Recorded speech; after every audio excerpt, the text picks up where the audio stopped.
Wenn ihr diese Person malen würdet, was wäre auf dem Bild drauf?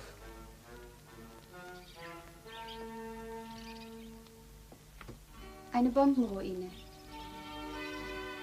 Mit einer halb verbrannten Puppe.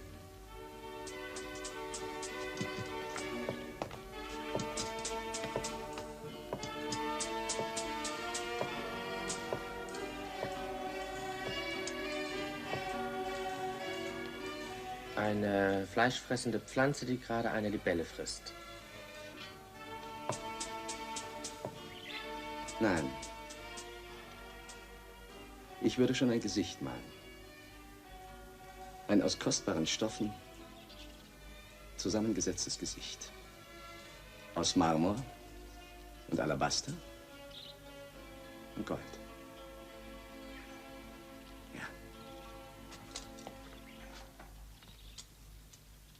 Und Traunitz?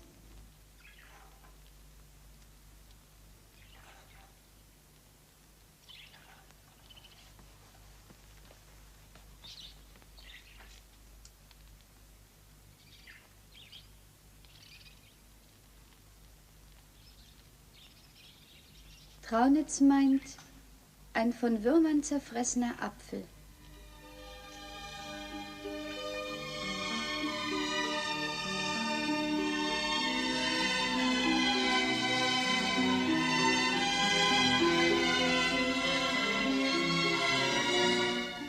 The point of the film, or at least the point that Fassbinder is trying to make, is that fascism is still very much in evidence in everyday German life.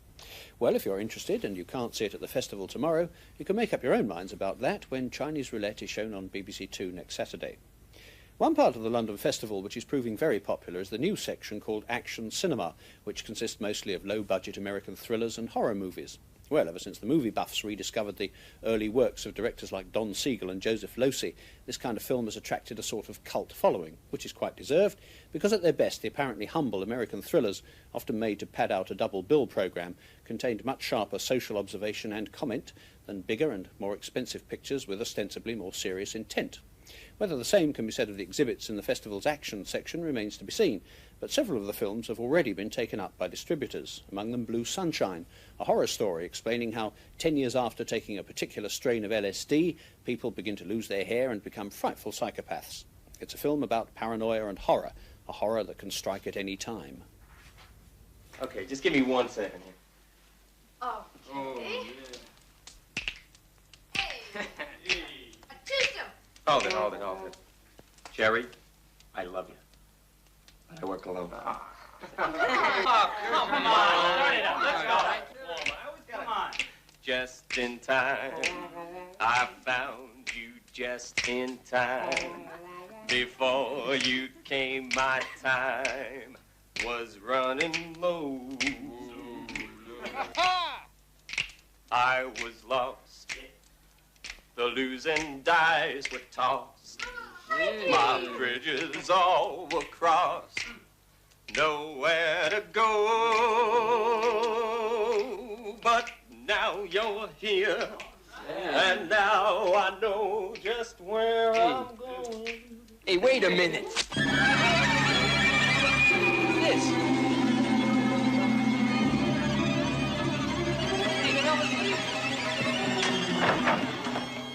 What the hell happened to his hair?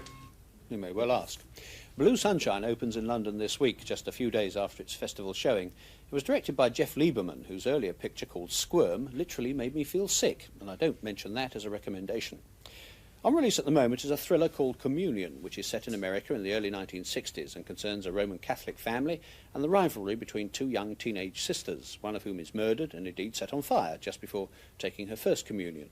Well, that sets off a whole chain of bloodthirsty events as all manner of people are hacked about with knives. Communion is rather a good mystery thriller in that it's neatly plotted and cleverly persuades you for at least half its length that you know perfectly well who the killer is, when in fact you don't. What spoiled it for me was its morbid overemphasis on blood and violence and an obvious desire to shock for its own sake. Thus we're led to suppose that all the mayhem stems from misplaced religious zeal, and the local Catholic church ends up as a charnel house awash with tomato ketchup and bodies lying about like autumn leaves. Paula Shepherd's very good as the older of the two young sisters, the sinister one who's much given to playing spiteful tricks on all and sundry. Linda Miller plays her mother, and Jane Lowry is the aunt who hates the kid, not without reason. But basically the strength of the picture lies in the taut direction by Alfred Sole, a man who's clearly been much influenced by Hitchcock, though he lacks Hitchcock's finesse and subtlety. Here, though, is one of the Hitchcock-type moments, a sudden, vicious assault on the ill-natured aunt.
As you've probably gathered, Communion is not exactly family entertainment, unless your family's run on the lines of the Mafia. But for the real family entertainment, at its most sublime, you'll have to wait till after Christmas, when Star Wars opens in London. Even by the standards of Hollywood, a place where nothing succeeds like excess, Star Wars is a phenomenon. It only opened in America at the end of May, but already it's the biggest box office hit in cinema history, having grossed the best part of $200 million in the United States alone. Perhaps one important reason for this immense popularity is that it somehow combines elements of all the best-loved themes of romantic adventure, from the Arabian Nights to the Western, from the Knights of the Round Table to science fiction and space fantasy. Alec Guinness, as a sort of elderly space-age Sir Galahad, is the best-known actor in the film, the juvenile leads being played by Harrison Ford, Mark Hamill, and Eddie Fisher's daughter Carrie as the kidnapped princess. But the real stars, I fancy, will turn out to be two robots, known as C-3PO and R2-D2. Just as a preview, here's a scene in which Mark Hamill and his companions have boarded the Death Star, a man-made planet designed as the ultimate weapon by the evil controllers of the Galactic Empire. What is it? I'm afraid I'm not quite sure, sir. He says I found her and keeps repeating she's here. Well, who? Who has he found? Princess Leia. The princess? She's here? Princess? Where? Where is she? Princess, what's going on?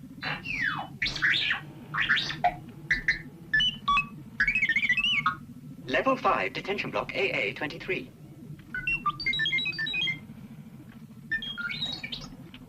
I'm afraid she's scheduled to be terminated.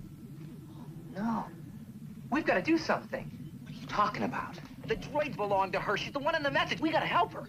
Now, look, don't get any funny ideas. The old man wants us to wait right here. But he didn't know she was here. We just find a way back into that detention block.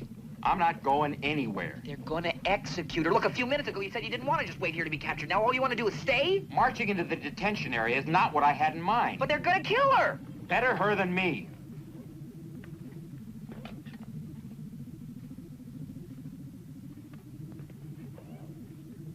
She's rich. Rich? Rich, powerful. Listen, if you were to rescue her, the reward would be... What? Well, more wealth than you can imagine. I don't know. I can imagine quite a bit. You'll get it. I better. You will. All right, kid. You better be right about this. All right. What's your plan? 3PO, hand me those binders there, will you? Okay. Now, I'm gonna put these on you. Okay. You put those on. Don't worry, Chewie. I think I know what he has in mind. Master Luke, sir, pardon me for asking, but what should R2 and I do if we're discovered here? Lock the door. And hope they don't have blasters. That isn't very reassuring. Ironically enough, Star Wars was turned down by 2 studios before 20th Century Fox agreed to back it without too much initial enthusiasm and with a comparatively modest budget of £6 million. Even more ironically, most of the spectacular sets and the live action scenes, which are about half the strength of the picture, were created by British technicians at Elstree Studios. But of course, none of the monstrous profits will come back to support our own local film industry. In fact, the overwhelming success of the picture surprised everybody, including Fox, the producer Gary Kurtz, and the director George Lucas. Had they been able to predict it, we should already be inundated with commercial spin-offs, such as toy models of R2-D2 and C-3PO. They won't be here in time for Christmas, but ray guns, spaceships, T-shirts, posters, and Star Wars wallpaper, bubble baths, and breakfast foods should be on the market pretty soon. As one Fox executive put it, it's not so much a film, it's more an industry. And the man chiefly responsible for both film and, by extension, industry is the writer and director George Lucas, who spent years writing and rewriting the script until he felt it was good enough to go into production. And the script, which is like everyone's nostalgic memory of glorious Saturday morning matinees, is quite as important to the overall film as the special effects. George Lucas is best known, or was until now, for American Graffiti, but I suppose the initial seed of Star Wars was sown in his first picture, a science fiction story called THX 1138, made when he was a 27-year-old graduate of film school. Like Star Wars, it creates a futuristic world, and in this clip we see an inhabitant of that world trying to escape in a stolen car from the robot police.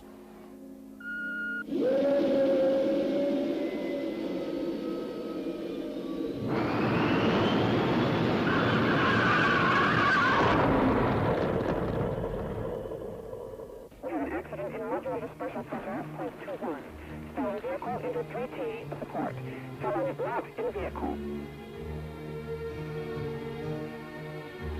Changeable, alterable, mutable, variable, versatile, mobile, movable, fluctuate, undulate, flicker, flutter, pulsate, vibrate, alternate, plastic. It's really quite irritating to think that even while he was making that picture, George Lucas was already mulling over ideas for Star Wars. And now 5 years, nearly 2 films later, at the age of 32, he's so rich he need never work again. Oh, well, it's no good being jealous. He's a good director and deserves his success. Damn him. And with that sincere, if somewhat grudging tribute, I'll leave you with a clip from George Lucas's only other movie, American Graffiti, a portrait of small-town American youth in 1962 that's almost as much of a cult as Star Wars is likely to be. I'll be back in a fortnight's time. Till then, goodbye. Hey, you got a bitchin' car. Yeah, I know. In fact, your car's so neat, we're gonna give you our special prize. You want me to give it to you? Hey, sweetheart, if the prize is you, I'm a ready teddy. Well, get bent, turkey. Very funny. What a job. Quit laughing. Let's catch him at the light. Then you jump down and slap him. Hey, wait Just a do what minute. I say. All right, boss.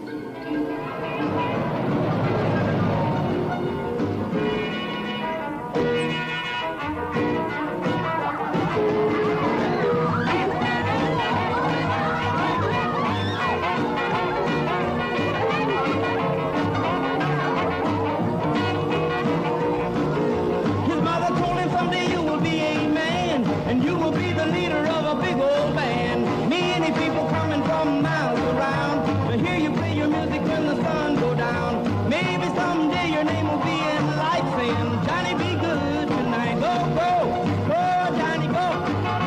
Go, go, go, Johnny, go. Go, go, go, Johnny, go. Go, go, go, Johnny, go. Go. Johnny, be good.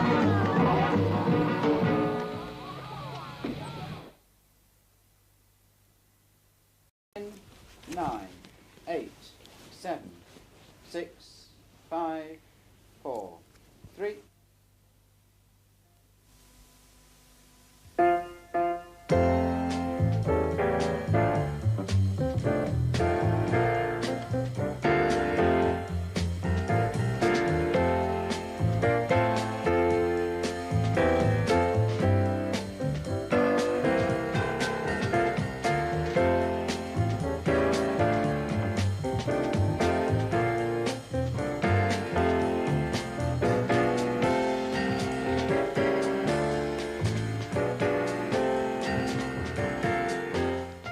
Good evening. Tonight we have a new Alistair MacLean thriller, Golden Rendezvous, in which brave Richard Harris ignores bullets in the leg and sundry other inconveniences to foil a hijack on the high seas. Then we have The Black Panther, a decently sober, dramatised documentary about the kidnapper of Leslie Whittle, and Serai, a kind of erotic fairy tale about a malevolent house, starring Leslie Carroll and Boulogier. From Shepperton Studios, we have a location report on the filming of Dominique with Cliff Robertson and Gene Simmons. And from Hollywood, and strictly, of course, as a matter of academic interest, we have a sample of the latest trend in porno movies, soft-core versions of stories we all know and love. And tonight it's the turn of the other Cinderella, in which our heroine does rather more than dance at the ball. What next, you may ask, a porno version of The Wizard of Oz? Well, yes, as a matter of fact, but more of that later. For now, let's have a look at Golden Rendezvous, which could lay modest but confident claim to being possibly the most shoddily constructed thriller of the year. Richard Harris plays the first mate of a liner that's hijacked by a bunch of terrorists intent on further hijacking an American bullion ship carrying $1 billion worth of gold. The first hijack occurs just after Mr. Harris has shot the nurse. Now, I'm not going to tell you why he shot the nurse because I can't bear to think about it too deeply. But as you're about to see, shoot the nurse is what Mr. Harris did. Captain. Sure, get me a whiskey. Sir. I found these, sir. Conway. Sedan, sir. Carter, I distinctly told you... Excuse me a moment, Captain. Excuse me, sir. I wondered if I could have a word with you outside, sir. What's the trouble? I'd like as little fuss as possible. I have a gun in Mr. Sedan's bag. Haven't I, Mr. Sedan? He has, yeah. Mr. Sedan! I believe she's come to tell you that we found the headset in your ventilation shower. I don't know what the hell you're talking about.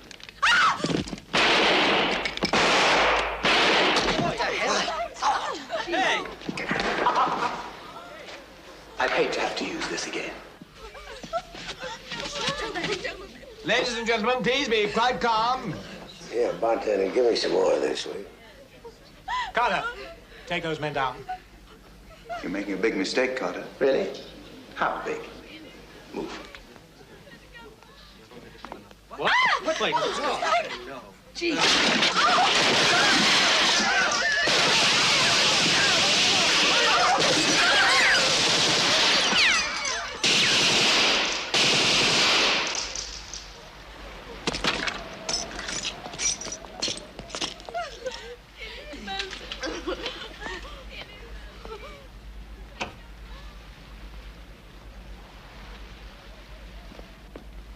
Stand up, Carter.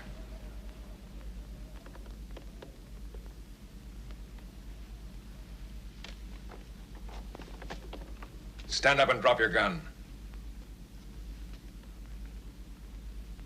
Drop it!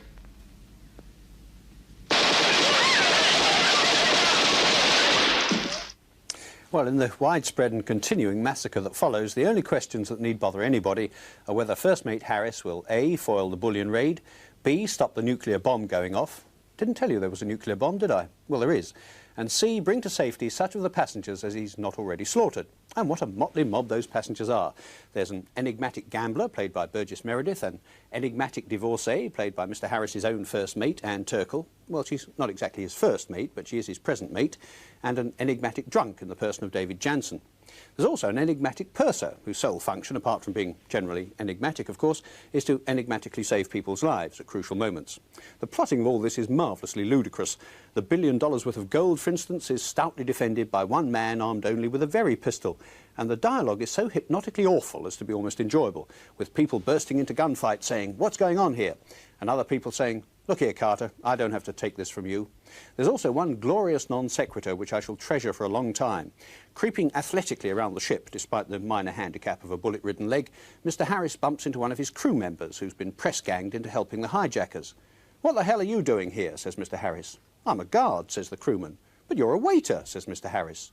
To which one can only reply, "Look here, Harris, I don't have to take this from you."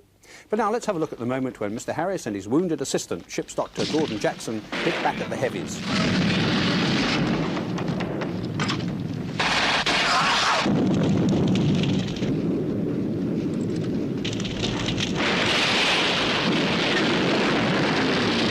Get under the hold!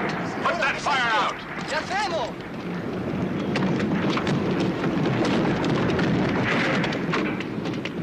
Jump! Jump! Jump! Jump! Cut those ropes!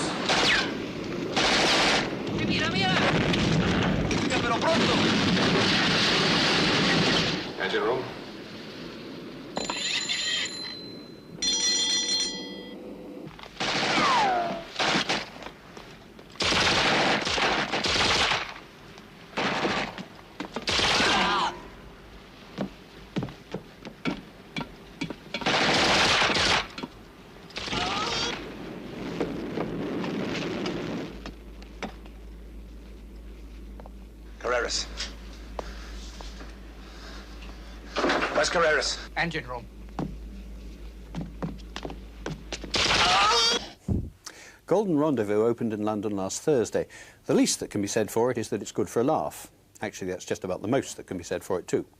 The Black Panther is a very different matter. It's a low-budget British picture made by Ian Merrick for £140,000 that sets out to dramatise the criminal career of Donald Neilson, the kidnapper and killer of the young heiress Leslie Whittle, and also the robber and killer of a number of sub-postmasters.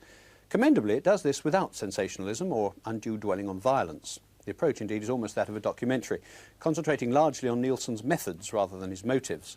The main weakness of the film, therefore, is that at the end we know little more about Neilson and the strange workings of his mind than we did at the beginning. Without the cooperation of the man himself, this was probably inevitable, but it does mean that in spite of a workmanlike performance by Donald Sumpter in the title role, we're finally presented with a sketch rather than a full portrait. Nevertheless, it's a promising debut by Ian Merrick, the producer and director, and there are just a few tantalising but fascinating glimpses into Neilson's psychology. The way he planned his crimes as if they were commando raids, his insistence on an almost military discipline in his home, and the curious sentimentality that caused a mass murderer to weep over a sad film on television.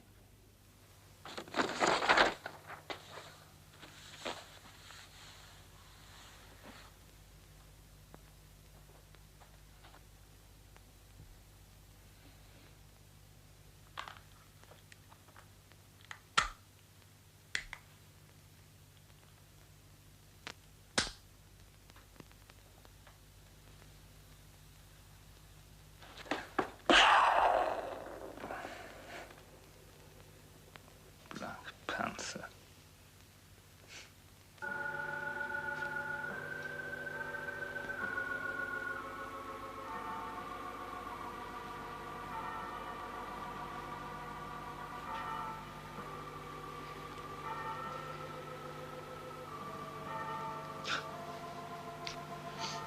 Stupid rubbish. You should make them end happy. It's only a film. Well, they shouldn't end sad. That's no entertainment. Stupid. Right, if you'd like to come and get it while it's hot.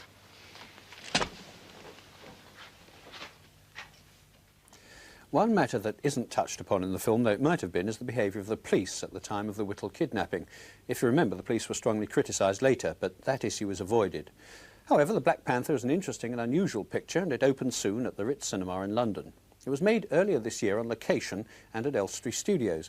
Now, Elstree and Shepperton are what is known as four-wall studios. A producer who makes a film there simply hires the space and fills it with his own technicians and so on. Very little is going on at Elstree right now, but Stanley Kubrick plans to make his next picture there. It's called The Shining. It's based on a book by Stephen King, who also wrote Carrie.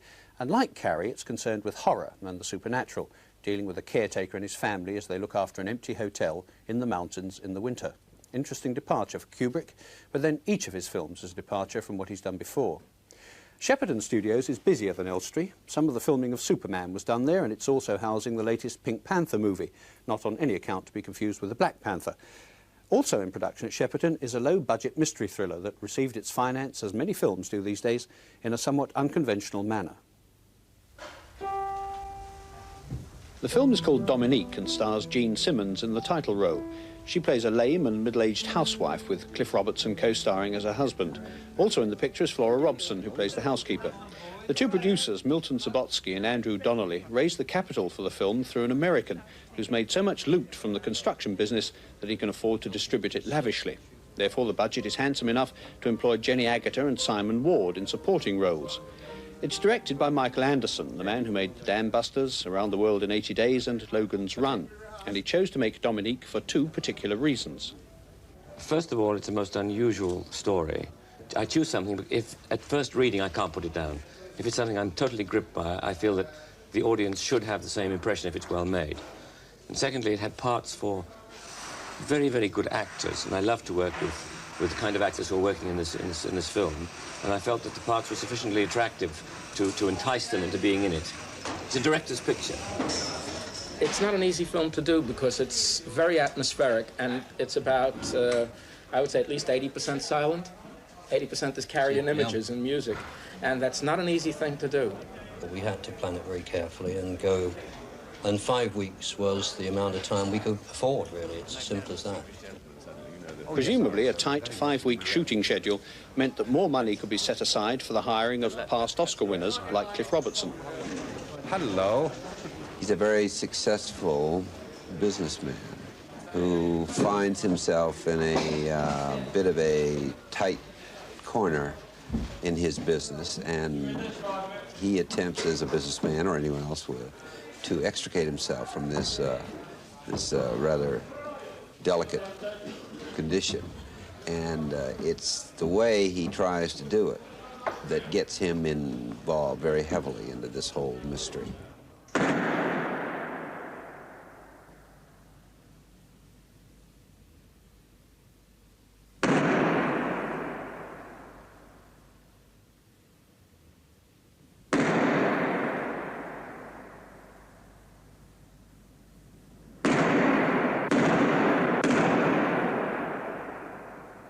The supernatural is one thing. I think that this is, in many ways, is a return to the old, to the classic thriller. The whodunit, or the who's doing it, rather. I mean, you know, which one's a psychopath? Gene Simmons, Dominique, feels that she's being driven crazy and commits suicide. And then from then on, you're never quite sure whether it's supernatural or whether someone has driven her to it, or in fact, whether she's dead or alive. And it continues that way. And I think all the characters are a little ambiguous. You don't quite know very much about them. I play the chauffeur. I'm working for them and become embroiled in their rather tortuous domestic affairs.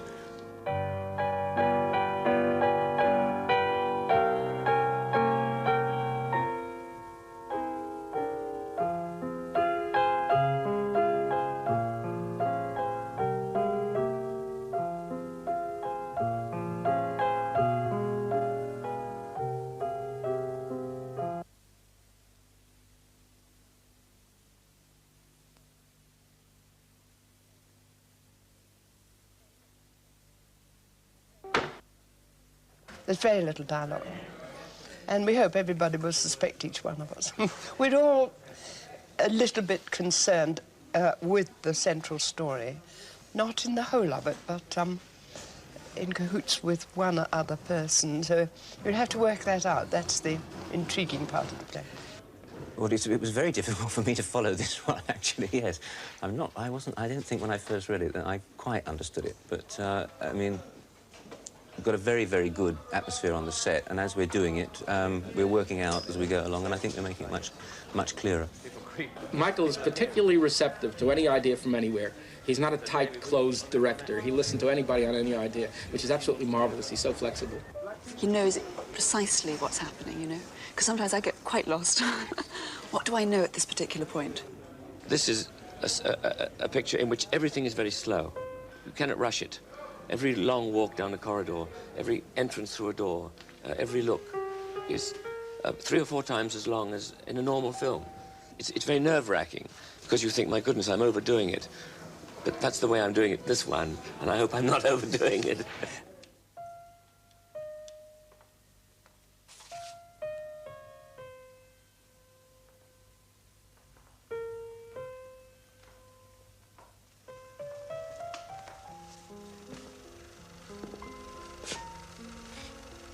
One consolation since the accident. What accident? She fell down the stairs. It's been almost a year now. Mrs. Davis will show you to your room.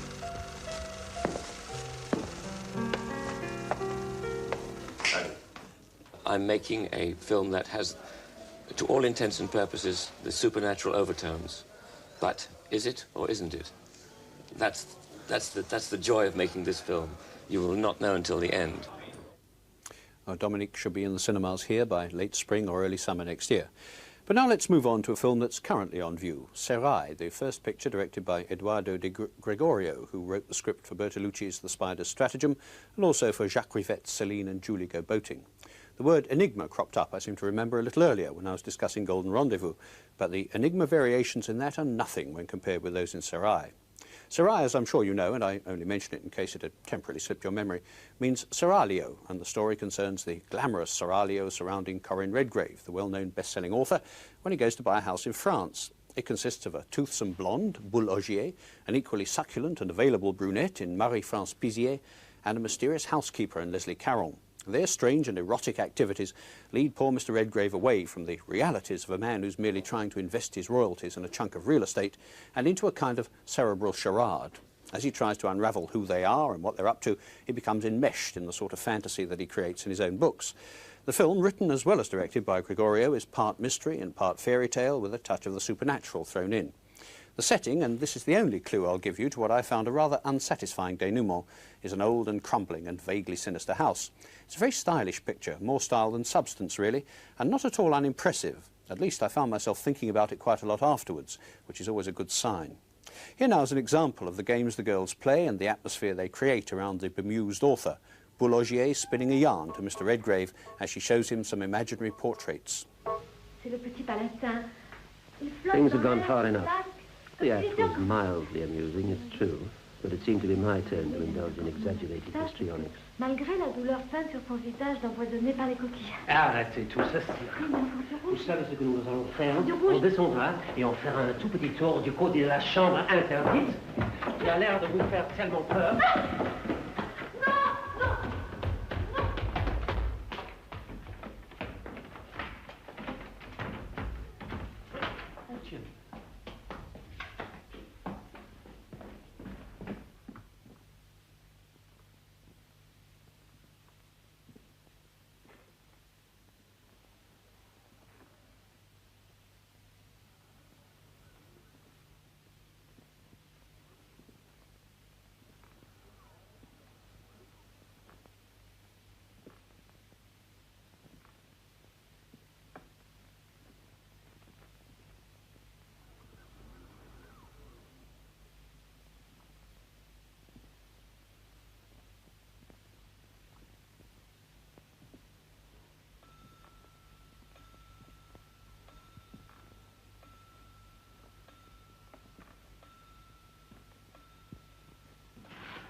Sarai is now on in London.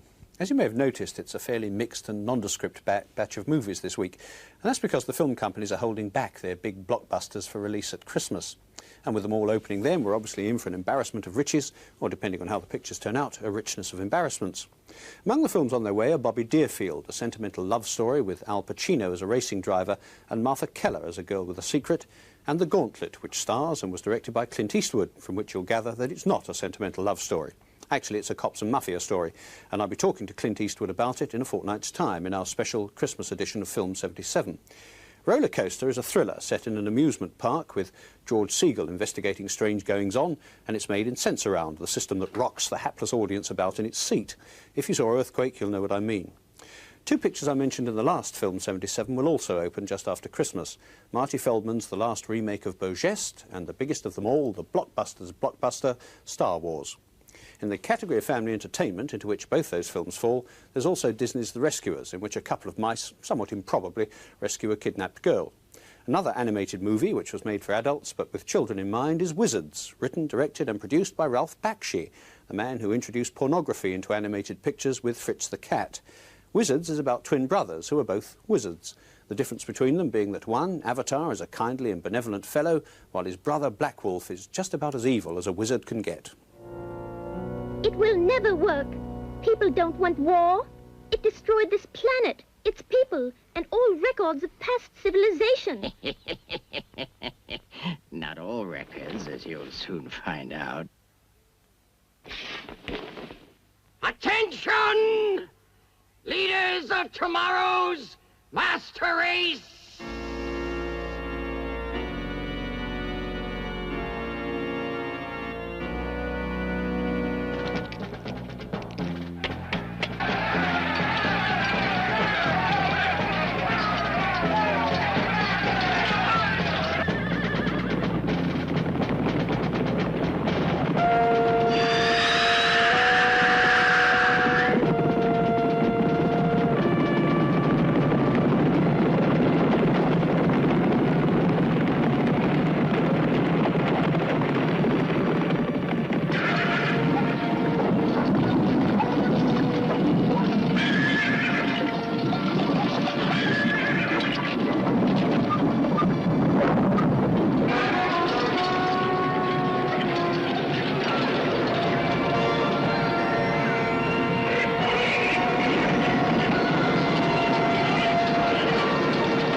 down, cool down. I got it, and it ain't good. The key is a dream machine that inspires armies with ancient war images. It must be destroyed. It is in Black Wolf's castle in the land of Scorch. When do we leave? Leave? What do you mean, leave? You gotta be kidding. I'm too old for this sort of thing. Just wake me up when a planet's destroyed. Just cling to the happier notion that next week we're promised a film called Goodbye, Emmanuel. Goodbye, Emmanuel? Could we really be so lucky? Alas, I doubt it somehow. But now to strike a more agreeable note, The Sting is on re-release after an absence of 3 years. It teams Paul Newman and Robert Redford in one of the screen's most appealing relationships. Together they plan an elaborate heist at the expense of a big-time 1930s racketeer played by Robert Shaw. They do this through a series of outrageous cons and elaborate red herrings, which confuses the audience almost as much as it does Mr. Shaw. Here's Paul Newman setting off to con Mr. Shaw and his cronies at cards. What are you doing?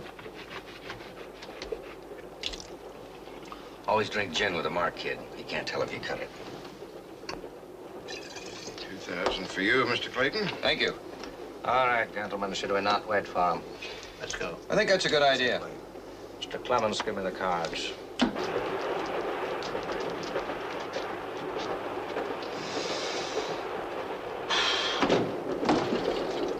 Sorry I'm late, guys. I was taking a crap. The name's Shaw. Mr. Shaw, meet Mr. Jameson from Chicago. How are you? Mr. Lombard from Philadelphia. Yeah. And Mr. Lonigan from New York. Pleased to meet you. Mr. Clayton, Pittsburgh. If any of you guys want to make a little book in Chicago, I'm the guy to see. The game is straight poker. $100 minimum, table stakes.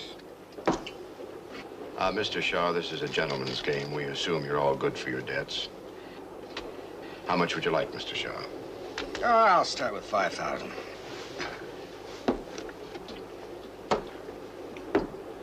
Mr. Shaw, we usually require a tie at this table. If you don't have one, we can get you one.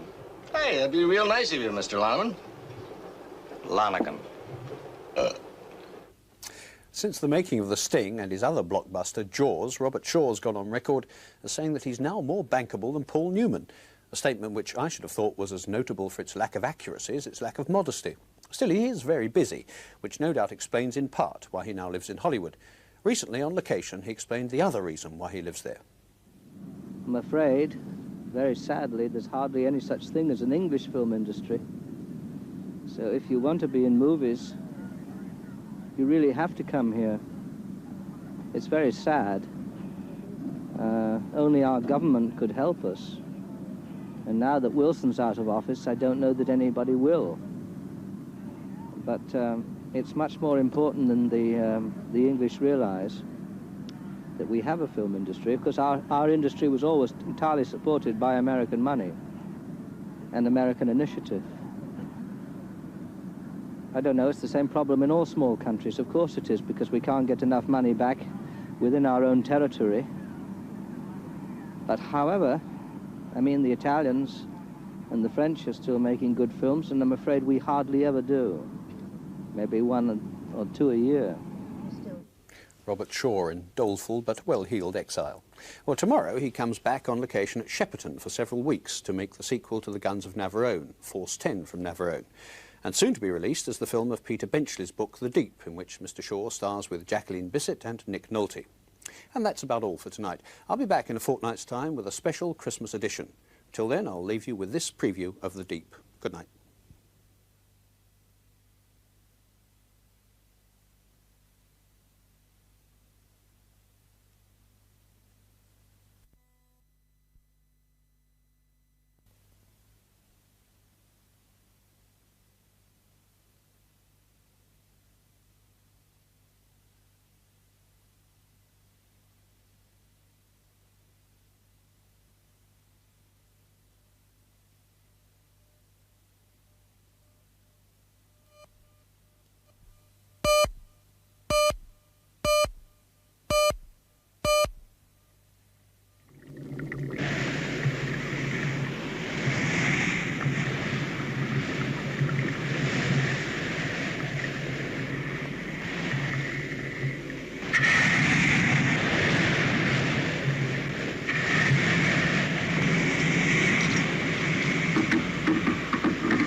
Easter Monday on BBC One at 9 o'clock.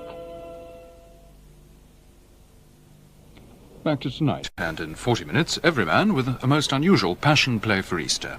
First on BBC One, Barry Norman is our host for Film 78.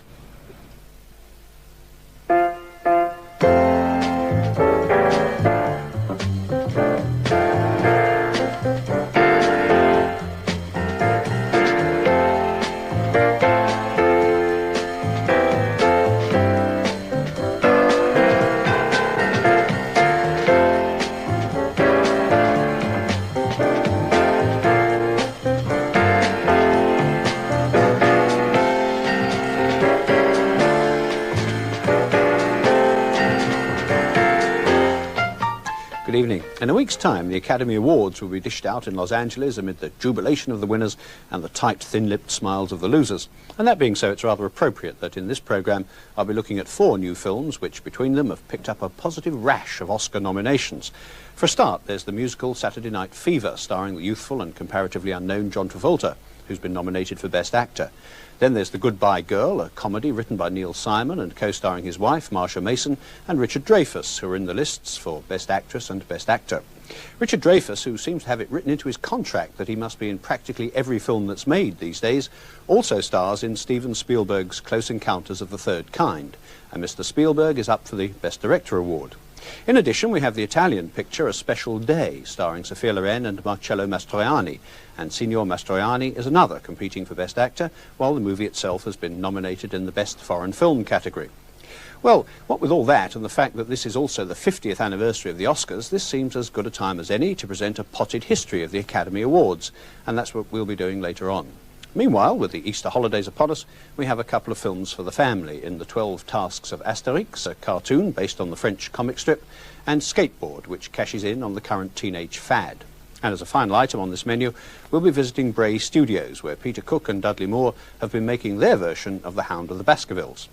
But let's begin with Saturday Night Fever, which, partly because of the music by the Bee Gees and partly because of the presence of the star, John Travolta, is now the biggest money earner in the American cinema, outstripping even Close Encounters. It's set in a poor Italian-American area of Brooklyn, where working-class kids like Mr. Travolta labour at dead-end jobs during the week so they can dress up and become minor gods on the dance floor at the local disco on Saturday nights. What makes the adulation he receives as the acknowledged king of the disco so important to Mr. Travolta is that it's such an agreeable contrast with the treatment he gets from his Italian family. Every day is the same thing. I come home, you tell me I'm late for dinner, and you know that I gotta work till 6 o'clock and I can't make dinner in time. You should have been a priest like your brother. You wouldn't worry about a job. Yeah. Every time you mention Frank Jr., you gotta cross yourself. He's a priest, ain't he? Father Frank Jr., your brother.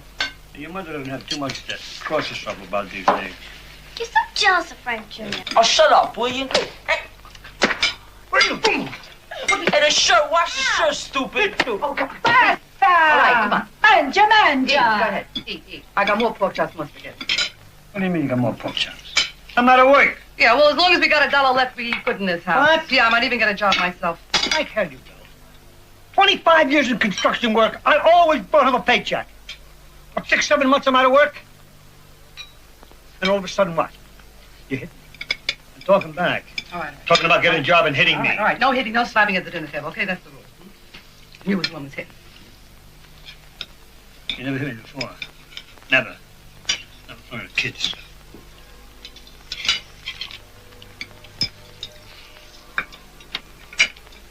One pork chop! One! Hey, Frank! It's disgusting, right? Sick. We just washed the hair. You know, I work on my hair a long time, and you hit it. He hits my hair. John Travolta has already had the most lavish praise heaped upon him. He's been described as the new Gene Kelly, or alternatively as the most exciting new star since Presley, which is an odd comparison since he doesn't sing a note. Too much of that sort of hyperbole could kill the lad's career before it ever gets established, and that would be a shame because he does seem to have star quality, indefinable though that may be.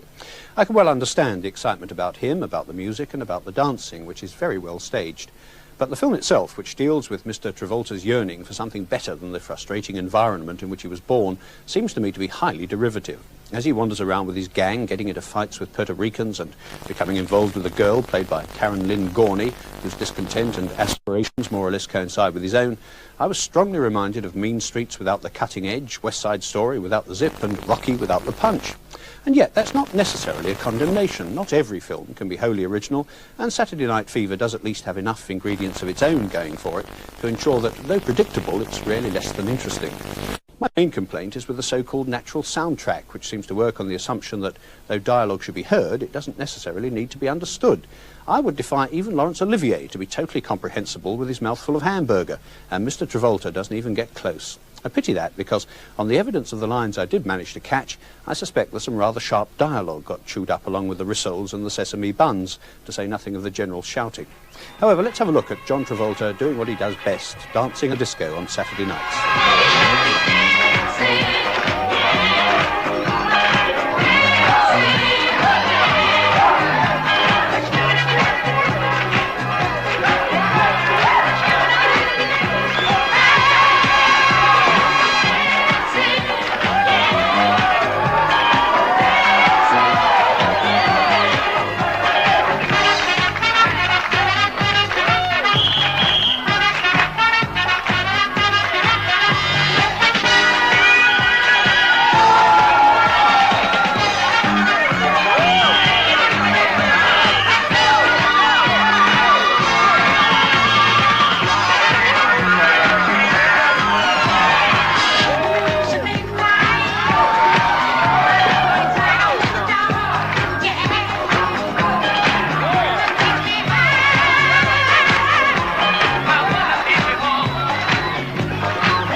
Saturday Night Fever has just opened, and so has The Goodbye Girl, a comedy written by Neil Simon and set in New York. For various contrived reasons, Richard Dreyfuss, a struggling actor, is obliged to share a flat with a complete stranger, a dancer played by Marsha Mason, and her daughter, Quinn Cummings. Neither of them is happy with this arrangement, and Miss Mason's disgruntlement becomes clear and understandable on the morning after Mr. Dreyfuss has moved in.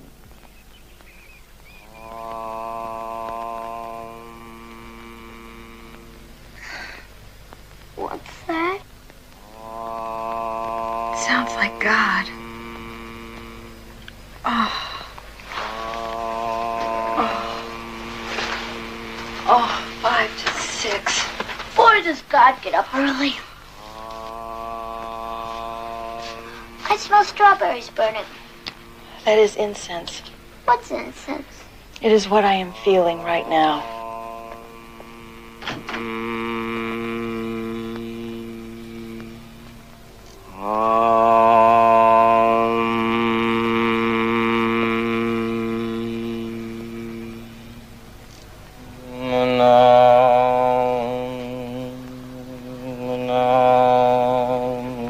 You know it's 5 to 6. In the morning.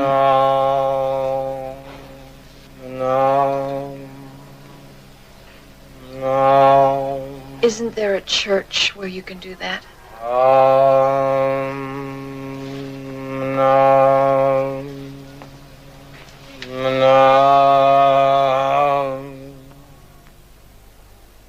You finished?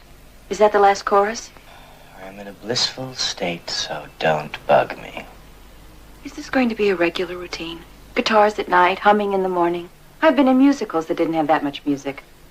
Miss McFadden, this morning I start rehearsals for my first New York play. Probably the most important day of my life. Am I nervous? No, I am not nervous. Because I have meditated, I am relaxed, I am calm, I am confident. You, on the other hand, have not meditated. Therefore, you are a pain in the ass.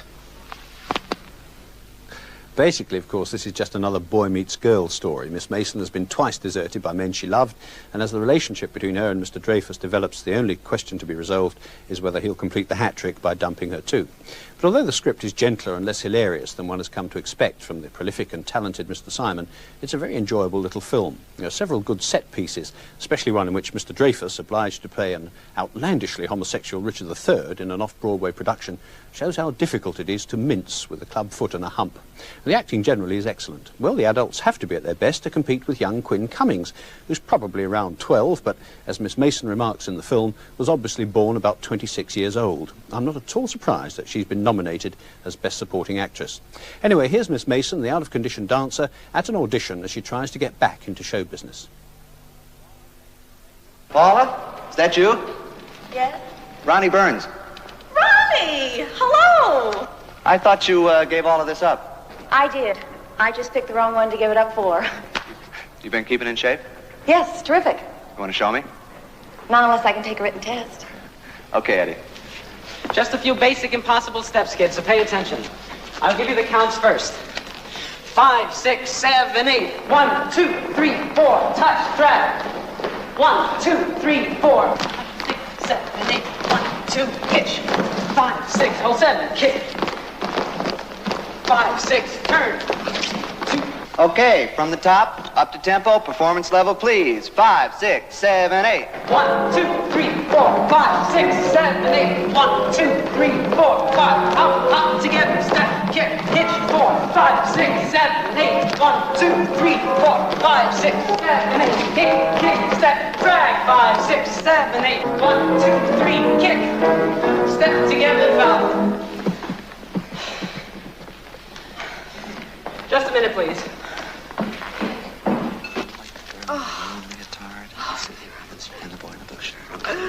Okay. Robert Delory and Cynthia Robbins, please wait. The rest of you, thank you very much for coming in. A little rusty, Paula, but not bad. My problem is I need him very young. Young? Okay, I'll work on it. Yes, well, we're all working on it, love, but it doesn't seem to do any good. And so we come to Close Encounters of the Third Kind, about which there's been so much ballyhoo and pre-publicity that I feel disinclined to say too much more, on the grounds that the less you know about it in advance, the more likely you are to enjoy it. So all I'll say about the plot is that it concerns sighting of unidentified flying objects in Wyoming, and the attempts of various people, among them Richard Dreyfus as a power company repairman and Francois Truffaut as a French scientist, to contact the occupants. Unfortunately, Steven Spielberg, the director, has decreed, for reasons which no doubt seem to him good, that only a few short clips may be shown on TV. This is regrettable because they give no indication of the superb effects that come later in the film. Still, here's the first of Mr. Spielberg's selected excerpts, an early manifestation of the UFOs, as witnessed by Melinda Dillon and her son, Cary Guffey.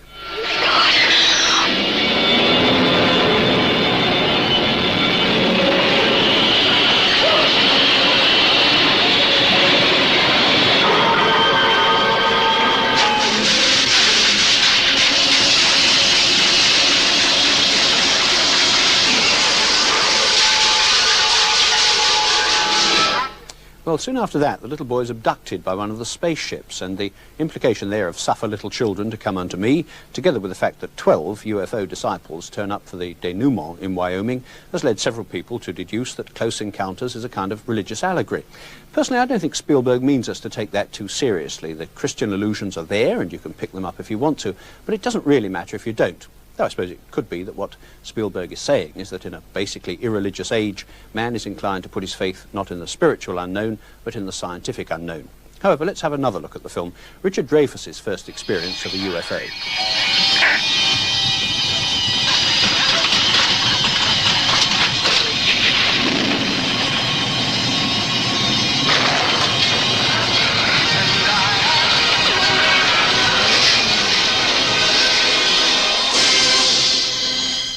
Close Encounters starts and ends superbly and drags a bit in the middle, when a lot of necessary and sometimes unnecessary explanation goes on. I think it drags mainly because what the film lacks is a sense of danger, some of the suspense that Spielberg injected so beautifully into his last film, Jaws. In Close Encounters, one never feels that the people involved are in any real peril from these alien beings from outer space. And though it's honest of the director not to lead us to expect danger that never comes, I think dramatically it's a weakness in his story. But to some extent this is nitpicking. Close Encounters is not a particularly significant film, but it's extremely well-made entertainment, and some of the special effects, created by an inspired use of light and sound, are truly breathtaking. I can't honestly say that the ending of the picture moved me to tears, but a number of people whose opinions I respect admit that they wept unashamedly, and I can understand why. Still, here's one last glimpse, and one that perhaps gives a little idea of how Spielberg creates atmosphere and images with light and sound.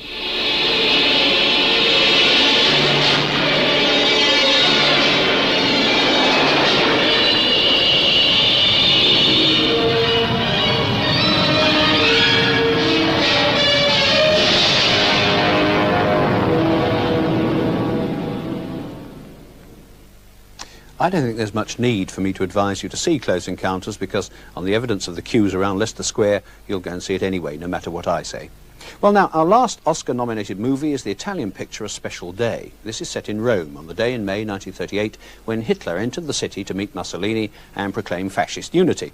Sophia Loren is the downtrodden wife whose boorish fascist husband and 6 potentially boorish fascist children have gone to watch the big parade, leaving her at home to cook and clean. Meanwhile, her neighbour, Marcello Mastroianni, who's been dismissed from his job as a radio announcer and expelled from the fascist party because of his homosexuality, has also stayed at home in his flat in the huge and now virtually deserted apartment block. So the story tells of the chance meeting between Miss Loren and Mr. Mastroianni, of how they come to confide in each other, and of how their relationship develops on this special day. Now, the picture's been nominated for Best Foreign Film, and Mr. Mastroianni is in the running for Best Actor, and I can only assume that the Academy Award voters must have been shown the original Italian version. For the dubbed version is so appalling, with dialogue written with such little feeling for Italian, or indeed for English, that it's almost impossible to tell how good the film may once have been.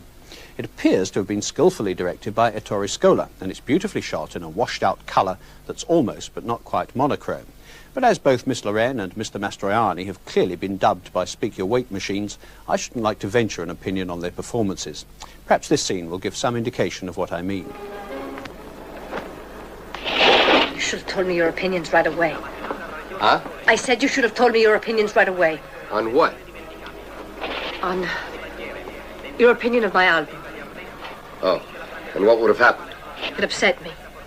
I wouldn't have let you in if I'd known you felt that way about it. Well, what are you afraid of? You're so sure of your convictions. That's right. No, that one's not mine. And there's no point in discussing it with you anyway. Criticize, that's all you do. It's all a big joke. Something that other people take seriously for you is something to be laughed at. No, I don't make a habit of laughing, and if you want the truth, there's not much in my life to laugh at. Why don't you have a good laugh now and then, huh? Things are going well for you. I mean, you've got a fine home, a husband, 6 kids. That's worth a laugh, isn't it? Haven't you ever been told that sarcasm is the lowest form of wit? How can someone like you understand anyway? All morning you've been looking down your nose at me as if you were so special. Those clever little things you keep telling me, like I'm so happy, I'm so sure of myself.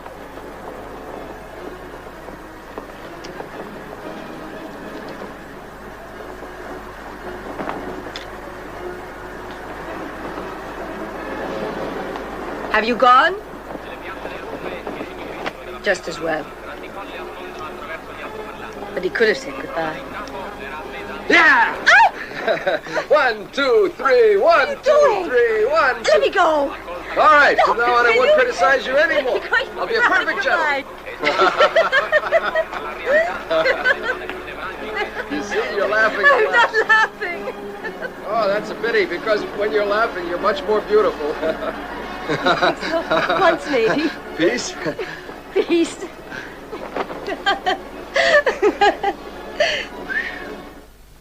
A Special Day has just opened in London. All the films I've mentioned so far have been nominated for Oscars, and April the 3rd is Oscar Giving Day, and this is Oscar's 50th anniversary year. So let's have a quick look at what the fuss is all about. 4 of the original 36 members of the Academy are still with us, half a century later. The directors Raoul Walsh and Henry King, the movie mogul Jack Warner, and the actress Mary Pickford. Today, the Academy has around 4,000 members, and they choose their nominations and eventual Oscar winners like this.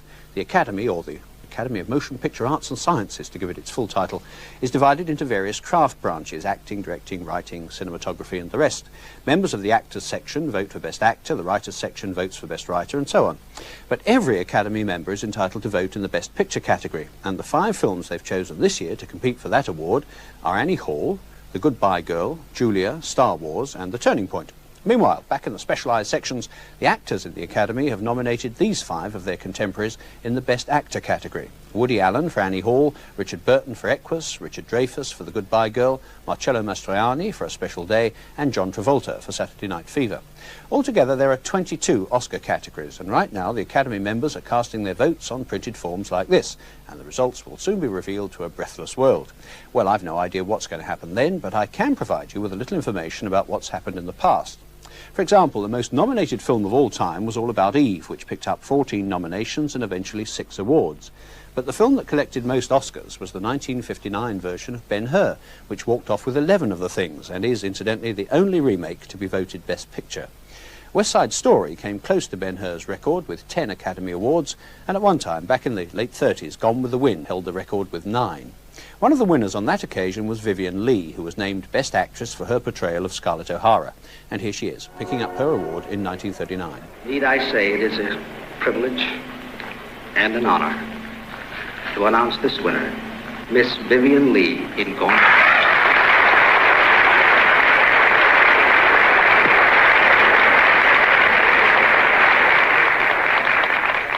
Ladies and gentlemen, if I were to mention all those who have shown me such wonderful generosity through Gone with the Wind, I should have to entertain you with an oration as long as Gone with the Wind itself. So, if I may, I should like to devote my thanks on this occasion to that composite figure of energy, courage, and very great kindness, in whom all points of Gone with the Wind meet, Mr. David Silver. A well-rehearsed, spontaneous speech. The 5 major awards are Best Picture, Best Director, Best Actor, Best Actress, and Best Screenplay, and only 2 films in 50 years have won all 5 at once. It happened one night in 1934, and One Flew Over the Cuckoo's Nest in 1976. The biggest individual winner is the late Walt Disney, who somehow acquired 24 Oscars, including 6 honorary awards. I've no idea what he did with them all, though they probably came in handy as garden gnomes. The actress with the most nominations is Katharine Hepburn, who's been in the running 11 times and has come out the winner on 3 occasions. By coincidence, the most nominated actor was her own very good friend, Spencer Tracy, who won 2 Oscars out of 9 nominations. And when he won, he did so in consecutive years, being named Best Actor for Captain's Courageous in 1937 and for Boys Town in 1938. All right, Pee-wee, go. Oh, you're as cold as Greenland. Getting colder. Ah, you're getting warm, Pee-wee. Ah, you're burning up, Pee-wee. You're red hot. You're red hot. There you are. Say, Pee-wee, you brush your teeth? I lost my toothbrush. You lost your tooth? When, Pee-wee? Oh, a couple of days. Paul, come in here. A couple of days. Oh, Pee-wee, I'm sorry about that. Now, that's my fault. Paul, how in the world could we let Pee-wee go for 2 whole days without a toothbrush? Oh, Pee-wee, you've got to have some more candy to make up for that. Paul, I want you to go right down to the storeroom and get him a brand new toothbrush. And you ask the commissioner of his dormitory how a thing like that could ever happen, because Pee-wee is a good boy and we've been neglecting him. The first Briton to be named Best Actor was George Arliss for his performance in Disraeli in 1930, and Vivien Leigh was the first British actress to win the Best Actress award in Gone with the Wind. The first entirely British picture to win the Best Film award was Laurence Olivier's Hamlet in 1948. Sometimes Oscar night becomes a positively cosy family affair. In 1974, for instance, Francis Ford Coppola was named Best Director for The Godfather Part 2 and was highly chuffed to find his dear old dad, Carmine Coppola, walking off with the award for the Best Original Music Score for the same film. Back in 1941, however, the family aspect was slightly less cosy, when Joan Fontaine and her sister Olivia de Havilland were both nominated for Best Actress, Miss Fontaine for her role in Suspicion and Miss de Havilland for her performance in Hold Back the Dawn. When Miss Fontaine won, she was, as they say in football circles, over the moon, while Miss de Havilland was, as they also say in football circles, as sick as a parrot, and reacting in the true tradition of the good loser, flatly refused to talk to her sister for several years. In a happier domestic vein, John Huston won the Best Director and Best Screenplay awards in 1948 for The Treasure of the Sierra Madre, and his father, Walter, picked up the Best Supporting Actor trophy for the same picture. Here he is with Tim Holt and Humphrey Bogart. You know what I'm thinking? I'm thinking we ought to give up. Leave the whole outfit. Everything behind and go back to civilization. What's that you say? Go back? Ha ha!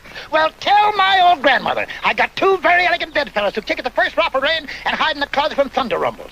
My, what great prospectors. Two shoe clerks reading the magazine about prospecting for gold in the land of the midnight sun, south the border or west of the Rockies. That's your trap. Shut up or I'll smash your head flat. Go ahead, throw it. If you did, you'd never leave this wilderness alive. Without me, you two would die here more miserable than rats. I'll leave him alone. Can't you see the old man's nuts? Nuts! Nuts, am I? Let me tell you something, my two fine bedfellows. You're so dumb there's nothing to compare you with. You're dumber than the dumbest jackass. Look at each other, will you? Do you ever see anything like yourself for being dumb specimens?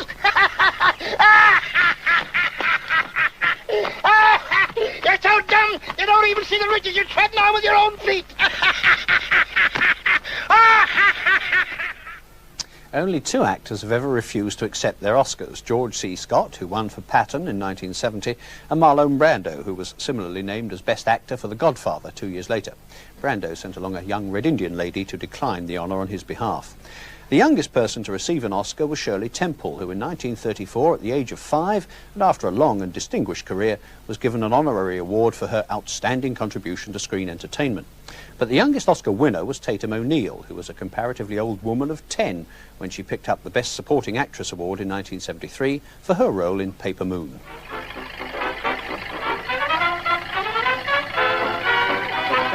Keep your sunny side up, up, hide the side that gets blue.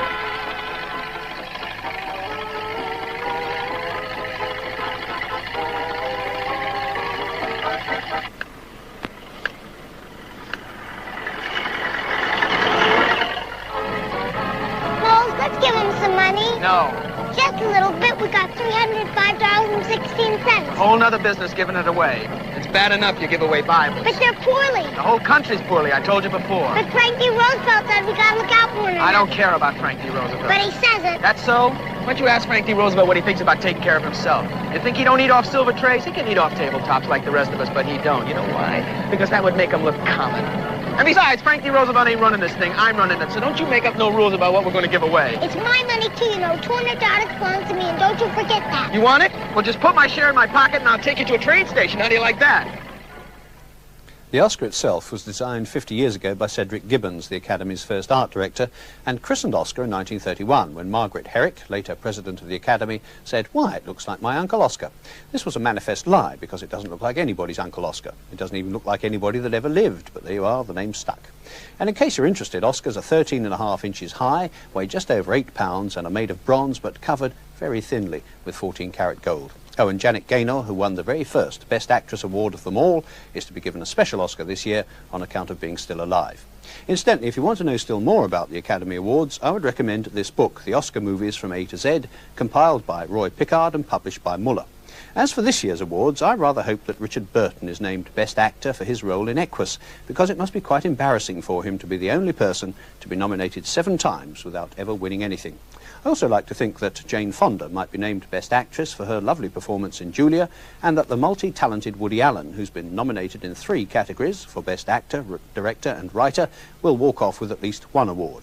And if you want a firm prediction, I would say that of the 5 pictures nominated for Best Film, Annie Hall, The Goodbye Girl, Julia, Star Wars and The Turning Point, the winner will be Annie Hall. Here, anyway, is a scene from it. Adult education is such junk. The professors are so phony. How can you do it? I don't care what you say about David. He's a perfectly David. fine teacher. David, And what are you I can't doing believe this. following me around for anyway? What's wrong with you and David? Call If you're- this relationship quit. That's fine. That's fine. That's great. Well, I know what I did wrong. I mean, I can't believe this. Somewhere she cooled off to me. Is it something that I did?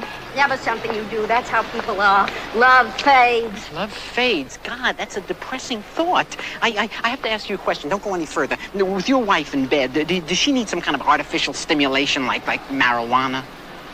We use a large vibrating egg. Large vibrating egg. Well, I ask a psychopath, I get that kind of an answer. Jesus, here, you look like a very happy couple. Are you? Yeah. Yeah? So how do you account for it? I'm very shallow and empty, and I have no ideas and nothing interesting to say. And I'm exactly the same way. I see. Well, that's very interesting. So you've managed to work out something, huh? Right. Oh, well, thanks very much for talking to me. You know, even as a kid, I always went for the wrong women. I think that's my problem. When my mother took me to see Snow White, everyone fell in love with Snow White. I immediately fell for the Wicked Queen. Of course, it's possible that Annie Hall won't win, but it's not my fault if the Academy voters get it wrong, is it? But now let's move on to Peter Cook and Dudley Moore and their version of the Sherlock Holmes story, The Hound of the Baskervilles. Goodness knows how many actors have played Holmes and Watson in the past, but I suppose the best remembered of them all are Basil Rathbone and Nigel Bruce. And now in this, the umpteenth remake of The Hound of the Baskervilles, the roles are taken by the improbable figures of Cook and Moore. We visited them on location at Bray, where, for reasons which I don't feel strong enough to go into now, Dudley Moore was playing both Sherlock Holmes's mother and Dr. Watson. Peter Cook contented himself with merely being Sherlock Holmes. This version of Sherlock Holmes, as portrayed by me, guided by the spirit voice of Sir Arthur Conan Doyle, God rest his soul, is sort of more authentic than the previous very good versions done by Basil Rathbone, for example. Now, Basil Rathbone was very good and not very good, he was excellent, but he wasn't true to the spirit of Conan Doyle. I hope this is true to the spirit of Conan Doyle. I couldn't play Watson, of course, like Nigel Bruce. You're not as good. Not as good. He's got the corner on that, you see. So I thought I'd have to play it like Bruce Nigel, right? Who's not been heard of much. And he's much younger, and so I play him a little differently, you see. Hello, what we got here then, eh? Huh?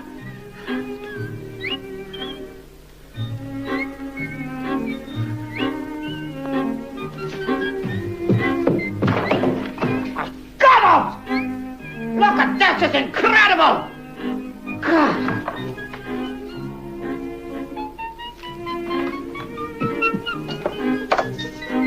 Oh, God! Look at what we got here, then, eh? Oh, God! What's the matter, Watson? Have you gone mad? Oh, I'm just practicing finding clues. Oh, sorry, Holmes. Loyal as ever to Holmes. Yes, the same sycophantic relationship. But it is in life. Yes. Between Dudley and me. Yes. Oh, yes. Always a cruel The love that dare not speak its name. Oh. Here it sits. Now you've heard it. It all dragged up like that, people believe it. Are you there, Mr. Terra Marcellata? Give one knock for yes, 2 knocks for no. Dudley is, at present, made up as my mother. Yes, she's into spiritualism. She's a sidekick. She's a sidekick, actually. Yes. She has a great many views on what should be done in the story. And does huge appear. tits. Oh, spirits, show us you are amongst us. Raise up, O table. They're really here! Raise up, O table, make your presence felt! Raise up, O table! Oh. Dudley symbolises the Victorian period as Mrs. Holmes. Oh, yes, I think this is the... People walk out of the cinema saying that was the Victorian period if ever I saw one. It's a definitive Victorian film. Yes. Yes. Holmes in this movie does have the natural urges of any male. And, thank you, darling. And he does visit a Victorian equivalent of the modern massage parlour. Yes. Apart from that? Apart from that, well, we haven't departed from the original story.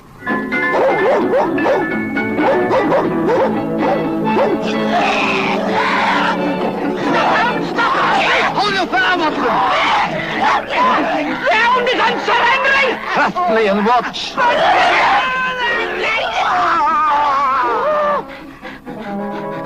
You let the hound kill Sir Henry! Ferocious, he's what a I've never beast. seen a hound quite I mean, frightening. we had to have about 4 men handle him, didn't we? Yeah, we had gas masks for the halitosis problem. Yeah, he came on the set and he dumped a load, didn't he? That was the first thing he did, first time he came on. Off camera as well. Well, it was barely off camera. Not professional. Yeah, well, didn't wait till we turned We over. didn't know who in the crew, I mean, there's union problems, who actually shovels shit. There was no union provisions.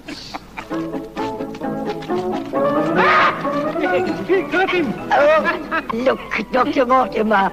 Dear, dear, dear. The naughty hound has killed Sir Henry. What a sad loss. On the contrary, Dr. Mortimer, Sir Henry is very much alive and very much in love.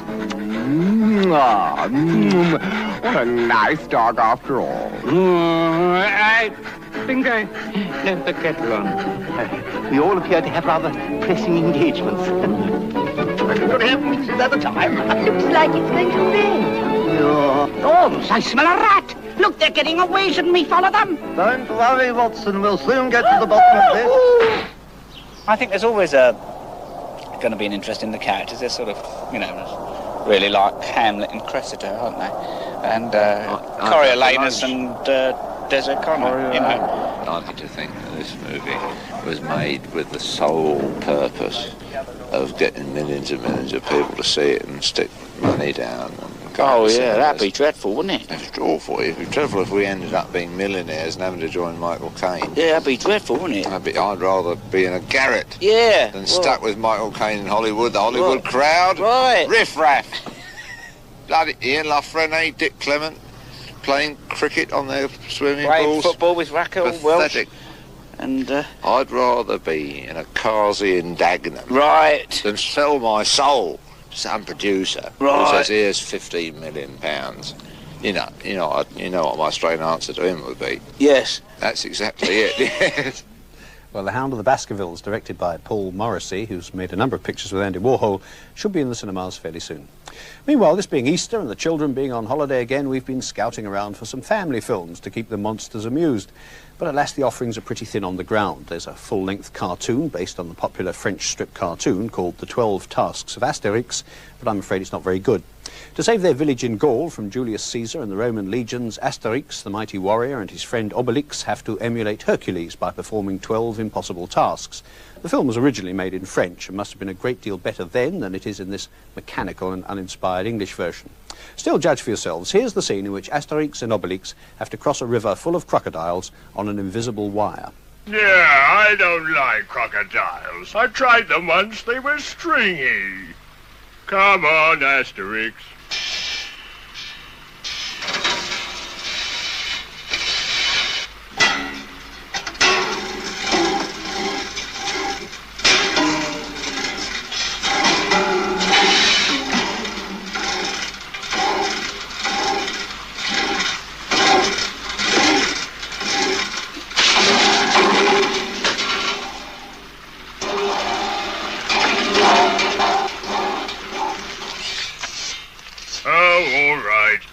I suppose we shall have to. You coming? You stop, I'll follow. Here we go!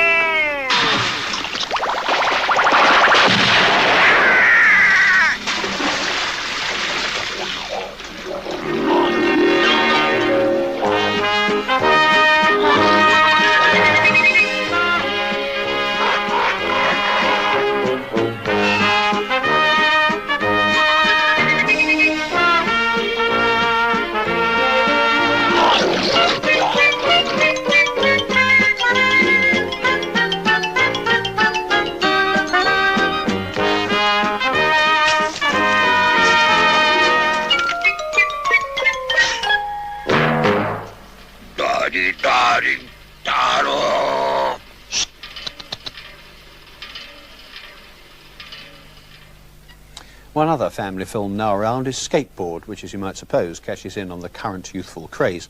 I know of someone in a position to predict these things who says that skateboarding is now so popular and consumes so much of young people's energy that it will probably lead to a decrease in juvenile crime. On the other hand, of course, it could lead to an increase in the number of people being hit over the head by tiny muggers wielding skateboards. Time, no doubt, will tell. I'll be back in 2 weeks. Till then, I'll leave you with this glimpse of the teenage experts doing their stuff on skateboards and in Skateboard. Good night.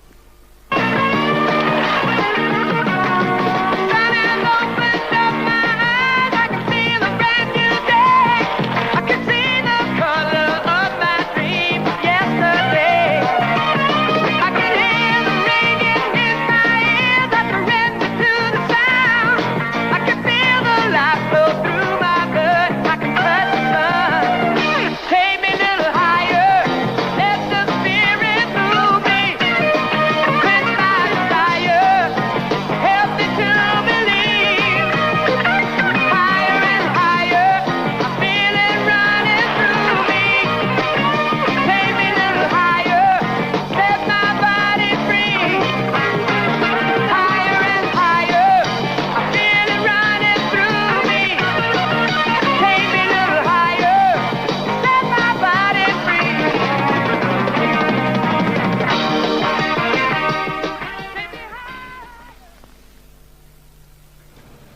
Next Sunday at 10:55, read all about it, when Ronald Harwood's Authors of the Week are thriller writer Patricia Highsmith discussing her book, A Dog's Ransom, and Sir John Betchman talking about London's historic railway stations.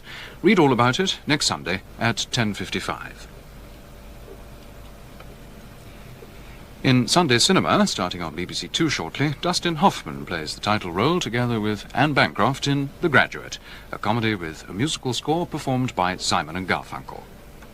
Here on BBC One, a celebration for Easter in the African style with Everyman.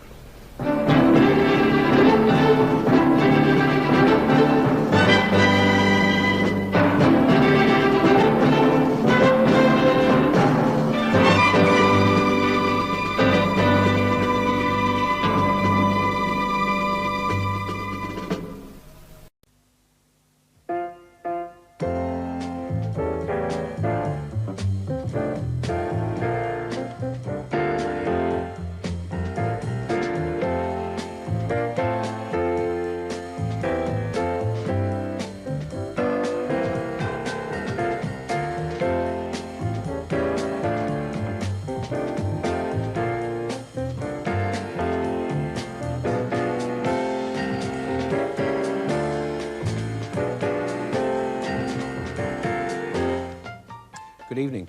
It can hardly have escaped anyone's attention that the two most successful films of recent months, indeed perhaps the two most successful films financially of all time, have both dealt in one way or another with science fiction. I'm talking, of course, about Star Wars and Close Encounters of the Third Kind. So in view of that, and as a special treat to sci-fi buffs, we're devoting tonight's programme to a survey of science fiction movies through the ages, from Metropolis to Close Encounters, taking in along the way such epics as The Invasion of the Body Snatchers, The Quatermass Experiment, 20,000 Leagues Under the Sea, and 2001, A Space Odyssey. For good measure, we'll also hear from the directors Richard Fleischer and Fritz Lang, as well as the science fiction writer Isaac Asimov.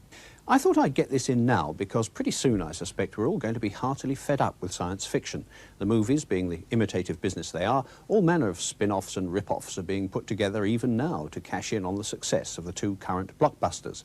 So you can look forward, or not, as you choose, to films with titles like End of the World, The Day the Sun Died, and The Late Great Planet Earth, while Christopher Plummer and Caroline Munro are struggling bravely to save the galaxy in Star Crash, and Christopher Lee and Robert Vaughn, no less committed to the public good, are preparing for galactic battle in Starship Invasion.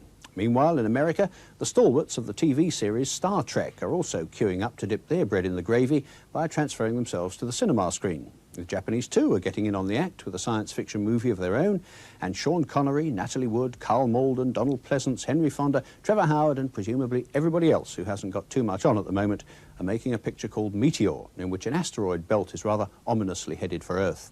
Well, what with all these crashing stars, falling meteors, and invading starships, it looks as though the movie men predict a rather bleak future for the planet on which they earn their bread and butter. And that being so, it might be salutary at this point to remind ourselves that at least one filmmaker, Steven Spielberg, holds out a more optimistic prospect. His film, Close Encounters of the Third Kind, deals with the possibility of making friendly contact with creatures from outer space. As I'm sure you must know by now, it begins with the sighting of UFOs in Wyoming. Here's Richard Dreyfuss's first experience of that.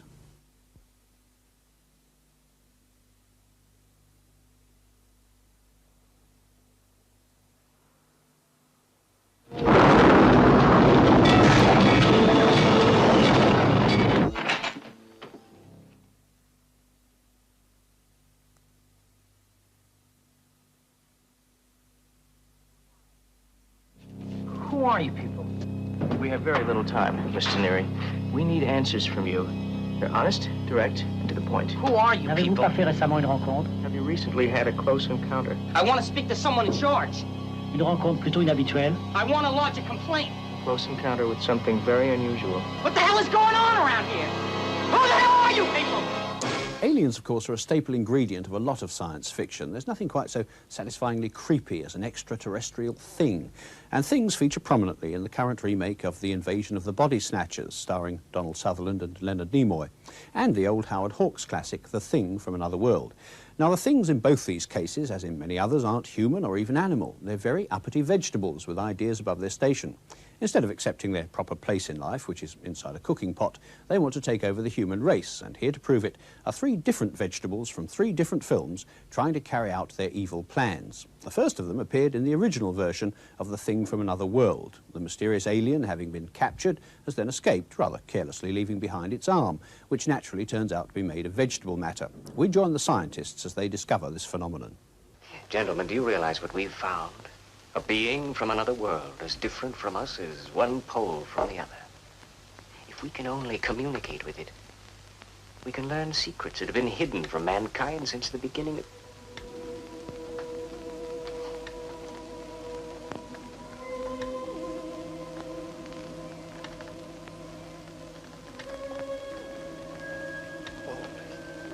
It's moving. Miss Nicholson. Yes, Doctor. At 12:10 a.m., the hand became alive. The temperature of the forearm showed a 20-degree rise.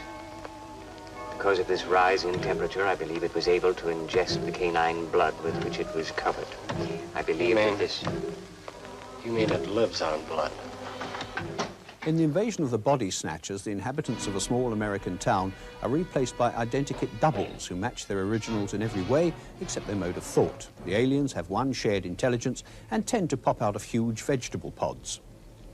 Jack! Jack!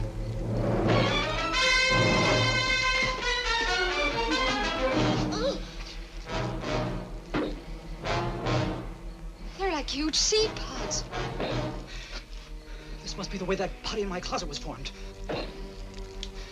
Miles, where did they come from? I don't know. If they are seeds or seed pods, they must grow someplace on a plant, probably.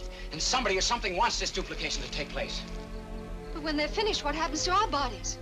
I don't know. When the process is completed, probably the original is destroyed or disintegrates. Scott. No, wait! Sorry, but I take a dim view of watching my own destruction take place.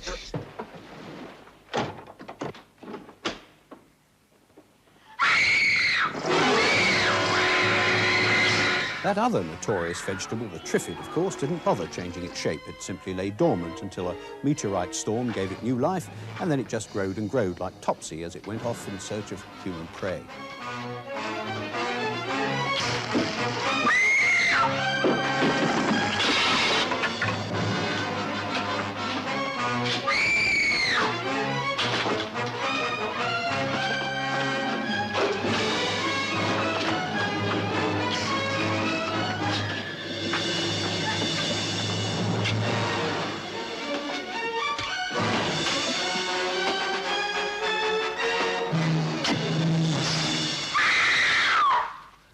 Well, both The Invasion of the Body Snatchers and The Day of the Triffids are based on novels, but many science fiction films were derived from a different kind of literature.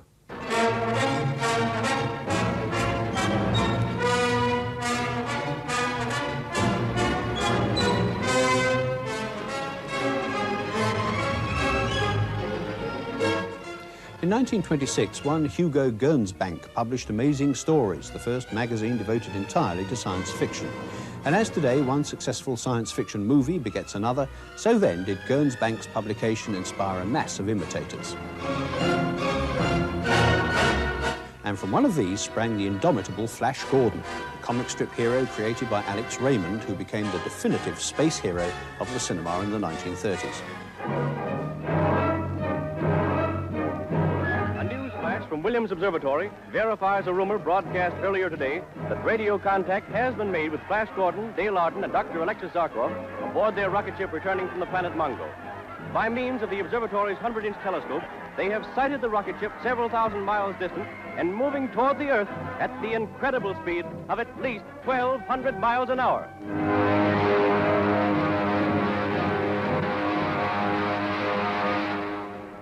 It won't be long now, eh, Flash?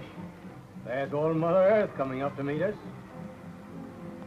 Where do you think we'll land, Dr. Zarkov? Can't tell exactly, Dale, but I hope it'll be a large open space. Anywhere but the ocean.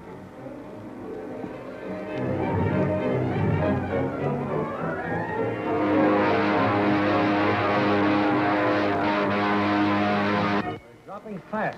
Set the retarding rockets.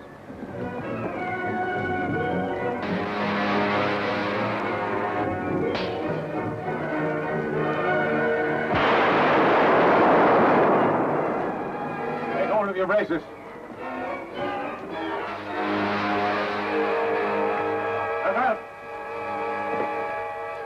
I suppose today anyone called Flash would be the hero of a porno movie. Still, Flash Gordon was very careful in his travels never to bring anything harmful back to Earth, which is more than can be said for the spaceman in the Quatermass experiment, who becomes a carrier for a virus he picked up in outer space. This virus reproduces and grows by absorbing living creatures into its omnivorous and amorphous self. After creating general havoc, it's finally tracked down to Westminster Abbey during a TV outside broadcast. Stand behind stained glass window. Camera 3 and scaffolding, hold it. I'm Inspector Lomax. You've got to get your people out of the alley. Please, coming on to you, Camera 3. Everybody in that building may be in deadly danger. We're on transmission. Back on to you, Camera 1. Pan up as high as you can. Now... What in the name of... It must be 20 feet across. Cue transmission. Camera 1, hold that short and lock off, then everybody out. Hello, presentation. Yes, you'll just have to carry on as best you can. We can't go on here. Yes, fill in, will you? Ready, bus, quick, in the truck. There's another Abbey, you have to drag it out. At the Abbey, there's an emergency. You saw it? We don't know what it is. Same pattern as the one in the lab. And it was 20 times the part of reproduction. Those nodules, if they get to spore this time, nothing will stop them. If they'll break out, they'll spread by the million wherever there's air and wind. How long before it starts reproducing again? Based on the last cycle, 80 or 90 minutes. And then within the hours, for every one, there'll be a million more. It's coming, Lord. We've got to stop it. We need a miracle to stop it now. Well, enough of outer space for the moment. Even staying here on Earth, science fiction man frequently manages to get himself into a frightful mess. In The Day the Earth Caught Fire, for example, nuclear tests alter the tilt of the planet with drastic effects. In this scene, the editor of the Daily Express, Arthur Christensen, played incidentally by Arthur Christensen, breaks the news to his boss and his reporters. They say that those two bangs did more than alter the tilt. They made an 11-degree shift in our orbit. And we're moving towards the sun. Well, I can't see what they'd gain by making it up.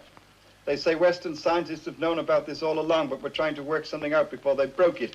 It's not through on the agencies yet, but it's bound to be any moment. No, of course not. No, that's the way I was going to play it. I'll have it put through to you. Anyone want a recap? Or did you get it? We got it, but what the hell do we do with it? To start with, it's 2 lines of 120 point across 8 columns. I'm not up on my sci-fi, so we're orbiting towards the sun. Well, how many billion light years If that's true, I'd say there's about 4 months. Before what? Before there's a delightful smell in the universe of charcoaled mankind. Both the Quatermass experiment and The Day the Earth Caught Fire are set more or less in the present time. But one of the functions of science fiction is to predict the way we're all going to screw things up in the future. The director, Richard Fleischer, made such a film. Every once in a while, a science fiction story comes along that interests me, fascinates me, and I want to tell the story.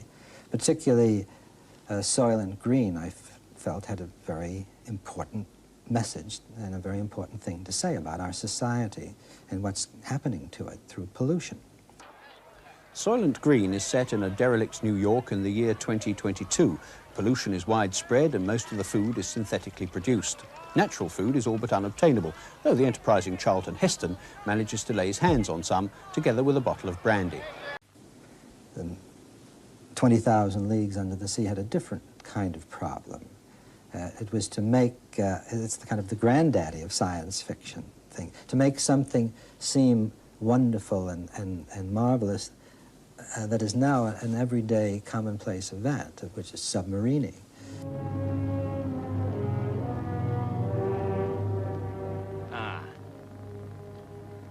We're almost at the island of Crespo. All this was once an island. Although it is now sunk, it is nonetheless fertile. We do our hunting and farming here. Underwater? The sea supplies all my wants. And to make the submarine the marvel that it really is, it was a challenge. And those are the things that interest me. They're challenges.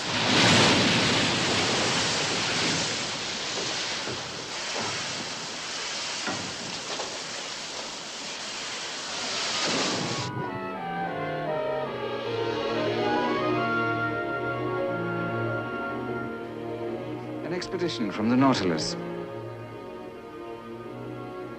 The pair you see trying to keep pace are your companions. It's a new experience for them. They'll learn quickly.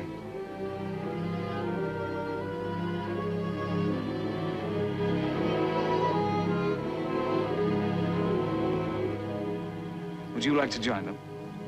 Indeed, yes. I would like to meet these wonders face to face. Very well. I'll introduce them to you. The trouble with science fiction, of course, is that science fact keeps overtaking it. Nobody's very impressed by submarines these days, and even space travel is totally accepted in a way that would have seemed unbelievable 15 years ago. Short of combining the two and sending a submarine into orbit, the question is, what can a filmmaker do to bring a sense of wonder back to space travel? Stanley Kubrick faced this problem and overcame it brilliantly with 2001: A Space Odyssey.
For me, the effects in 2001 are still the most impressive yet devised by the movies. But how long they'll remain so is open to doubt. In the cinema, as elsewhere, man's technological expertise increases all the time. In some cases, and in some opinions, a little too fast, perhaps.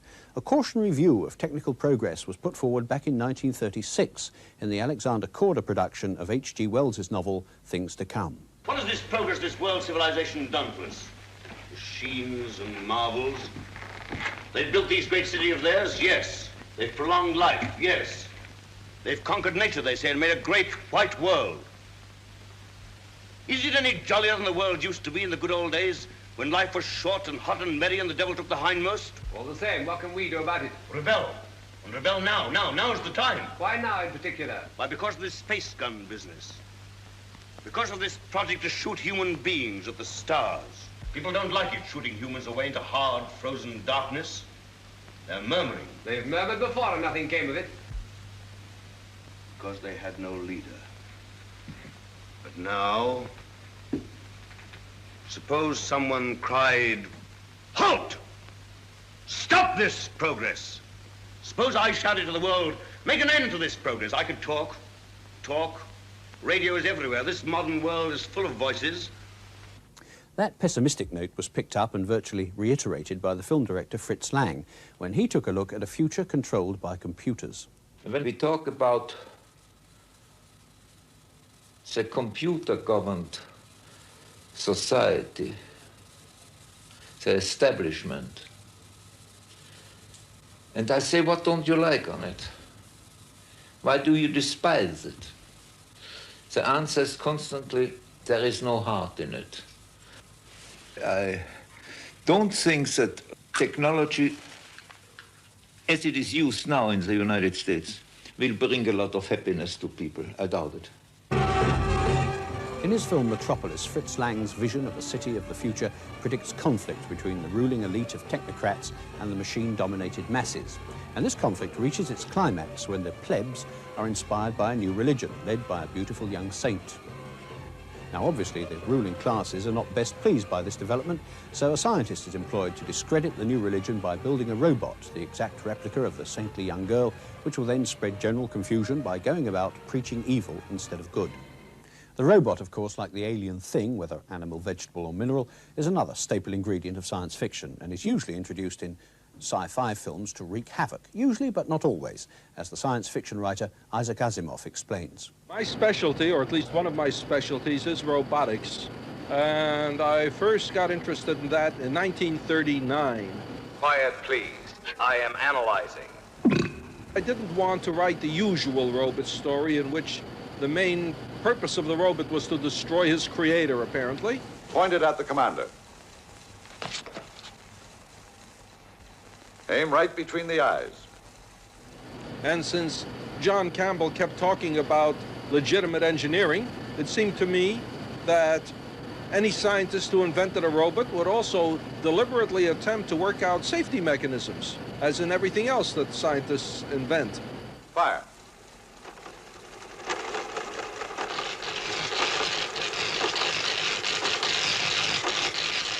You see, he's helpless. Locked in a sub-electronic dilemma between my direct orders and his basic inhibitions against harming rational beings. Cancelled.